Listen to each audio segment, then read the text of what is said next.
Hey guys, hi everybody. I'm Jayda B at Jayda_B on Twitter. What's up, guys? This is Chris. I'm Christopher Rules on Instagram, and this is OKDESU.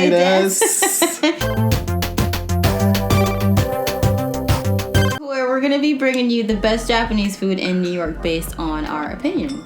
And all things Japanese culture, in terms of like cute things that we find, in terms of the language, all things Japanese. I can't even talk.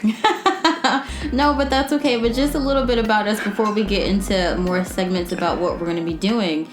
So, Chris, maybe you should go ahead first and tell the people about you and what you do. Okay, I actually work as a social media manager for an entertainment and music company. And I've been doing that for like, it's been like 2 years here and then 3 years there. So like 5 years. So I've been doing this for about 5 years. And also on the side, my own personal projects, I am I guess what you would call a filmmaker. I mean, I created a project called Reality Check that I put out in 2018. And that is my passion project with film and acting and all the things that I love. So that is, I guess, what I do. Where can we check out Reality Check? Well, Reality Check is on Slate TV if you want to go to slatetv.com, or you can go to Slate TV's YouTube page to watch it. So check out Reality Check. And myself, I am a DJ and the founder of a creative agency called Bae Tokyo, actually based in Tokyo. And I've been working in the music industry for about 10 years on and off, but I've recently decided to make a change and just do higher quality projects, to say the least. But I've always been a creative person and working on a lot of things in media and music. I did radio for about 10 years, along with the time that I spent with working in the music industry. I've been DJing for a while, along with doing Bae Tokyo and all the projects that we do over there between the US and mostly Japan, and now I'm based in New York. And actually, I can segue that into how we met. Because we actually met when I was still living in Tokyo. Hi. Yes. But we met when I was still living in Tokyo.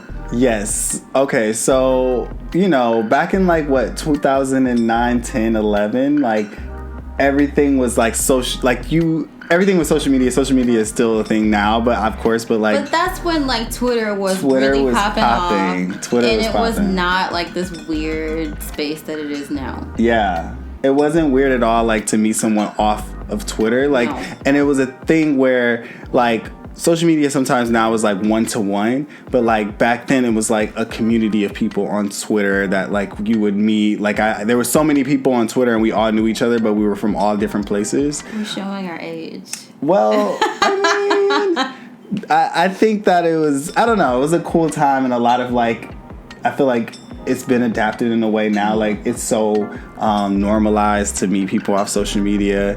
But during that time, it could have been a little taboo, but it was we've been tweeting each other for years, so it's not weird at all when we meet up. True, but then also we had mutual friends, so it wasn't just complete strangers. We started following each other because you and your current roommate were friends with me and my current roommate. Hi. We all ended up in New York somehow. Yeah. And which, that best friend I met through Twitter, too. Oh. Me and Xander met through Twitter. Oh, I didn't know that. Yeah, it was a thing. Back then, I have so many friends I met on Twitter. My New York City base is Twitter fam. Twitter fam. But yes, so we met on there, but then we really connected because of our love of Sailor Moon. Yeah, so we love Sailor Moon. I think that's one thing you guys will come to learn. Sailor Moon is our favorite thing of all time. Actually, all of the branding from Bae Tokyo is inspired by Sailor Moon. And I think I've said that in about every interview about Bae Tokyo. And I'll continue to say that just because I'll be 50 and still be talking about Luna and Sailor Mars. Yeah, it would be a Sailor... I don't know. I love Sailor Pluto and Sailor Saturn. I love Sailor Pluto too. She's actually really black, but they really never make her. There's something. She's a little bit of something. She's a person of color. you know, but also like I love the obscure characters. Me too. That's why I fucks with you. Yes. I don't even know if I should say fucks on our YouTube. Yeah, let's use it. I mean, we cuss. True. It is what it is. True. Well, let's talk about it then. So Jayda actually lived in Japan for 10 years? On and off for 10 years. Between like 10 years, yeah. Mm-hmm. So 10 years in Japan, why did you make the move to Japan?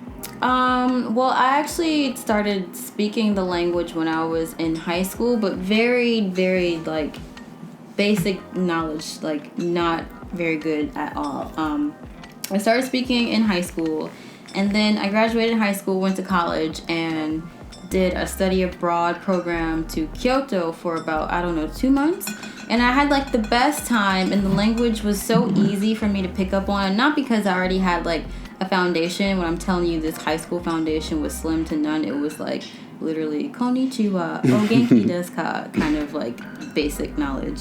To where I did the study abroad for about 2 months in Kyoto.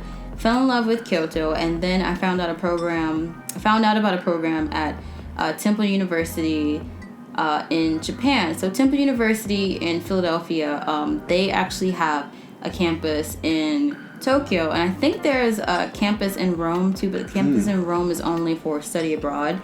But the campus in Tokyo is actually the campus that you could go to, study full-time, be a full-time student, but studying in Japan and still receive an American degree.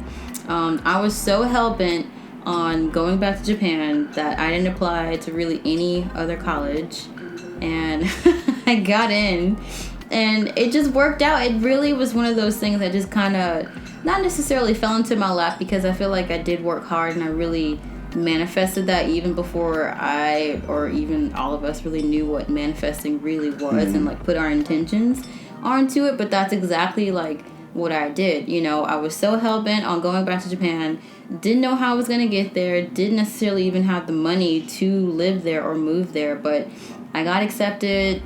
You know, my mom supported me, and we just made it happen. To be honest, looking back, I don't even know really like how all of that came to be, but it worked out, you know. I studied Japanese only formally for about 2 years, which is why I feel like my Japanese is kind of like bootleg, because She's lying. I only studied properly for 2 years, and then I kind of gave up. I didn't necessarily give up. I just kind of started learning from friends and just from actually living in Japan, because at that time there weren't a lot of signs or menus or anything in English, so it was almost like you really had to just do it and really just kind of like, you know, give yourself a little kick to actually try to learn it. Because even like in Tokyo at the subways, like there weren't really like English translations or katakana like romanji words underneath like the kanji. So I feel like it was a lot easier to learn back then, because it was just literally like forced, smacked in your face. To where now, especially with the Olympics coming, like there's so many like people or other foreigners in Japan, other Asian foreigners in Japan who are speaking English, you know, and people are making it a little bit easier for English-speaking people to be in Japan. Yep. But at that time, it wasn't necessarily like that. So yeah, I learned mostly slang Japanese, and a lot of my friends that I hung out with, they're from so many different places in Japan, not necessarily Tokyo, but like Aomori. And people in Aomori speak completely different. Is it like accent, or is it like completely different type of dialect? To me, it sounds like a completely different language. Sometimes when some people are speaking, I'm like, what are you saying? Like, I have no idea. But it's just one of those things to where I feel like personally, like my Japanese is so jumbled from so many different places and so many different people through all of those experiences, from a little bit of school, from a little bit of high school, from, you know, friends in Aomori, or just from me learning like on my own, to where in my brain I have like this mishmash of what the language is to me, that even through, you know, this YouTube food blog with OKDESU, you know, it's our intention to teach you guys Japanese. And I know Chris, I'm kind of teaching him Japanese right now too, but you know, it's still, I want to use this as a platform to just kind of reinforce it within myself to get better.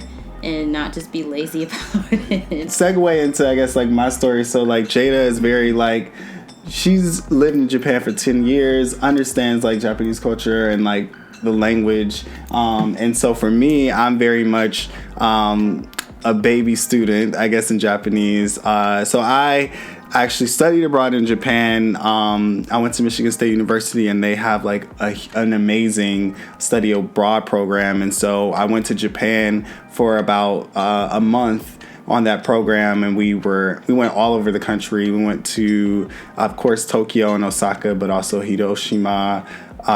We went to Nara. We went to Mount Fuji and Kobe, and ate Kobe beef in Kobe. We went everywhere.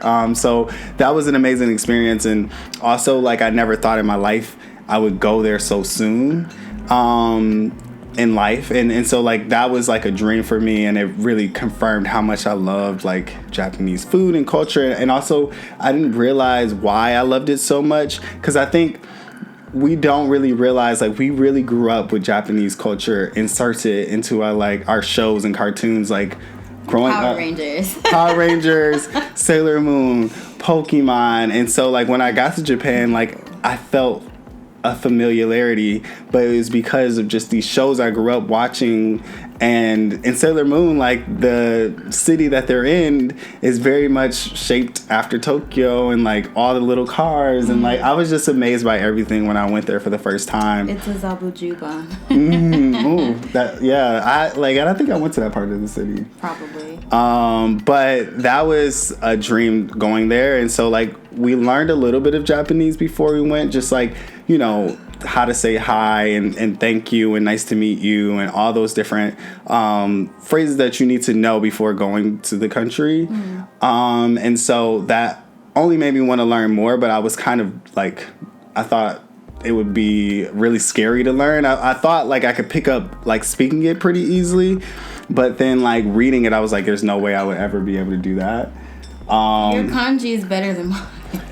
So, well, when I went to Japan, so I actually went back to Japan last year for the first time since 2012, when I studied abroad, and that reignited, well, before I went, that reignited me to want to like really pick up on studying it again. So I like went through this resource, which hopefully this stuff can be helpful for you too. Went through this resource called Tofugu, which helped me. They break down like learning hiragana and then katakana and then kanji, which is like a it's scary at first, but they provided like a lot of like steps to help you learn. And one of the things they provided was this app called Wani Kani, which helps you to learn kanji and retain it.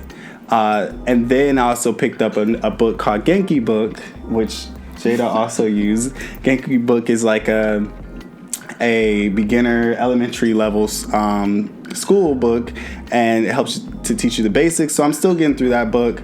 Jayda is like my sensei. So still very much learning, but I'm picking up a lot, and I've been to Japan now 3 times. I went to Japan twice last year. So yeah, I think like my journey is very much still about learning and then also just wanting to, I guess, figure out how it relates to my life, and like also just trying different foods. And I love Japanese culture and food, so I think this is a part of that journey too. So true. I mean, we definitely want to share that with you guys. I mean, it's such a huge part of my life at this point, and it's something that I'll always continue to do and probably do with my family one day if I ever have one of my own. Oh my God, you will. But I think it's just really important to just kind of like share, you know, people's stories, and especially people of color, you know, from what we've experienced from our experiences and me living there and Chris being there and Chris learning. You know, I still think it's really admirable that you like inserted yourself into this culture and that you're still really adamant about making this happen for you. So I want, you know, to use like this platform and your story and maybe my story to inspire like the viewers to go to Japan or go to the country that they always wanted to go to, or learn a new language, or exactly, yeah, do something new.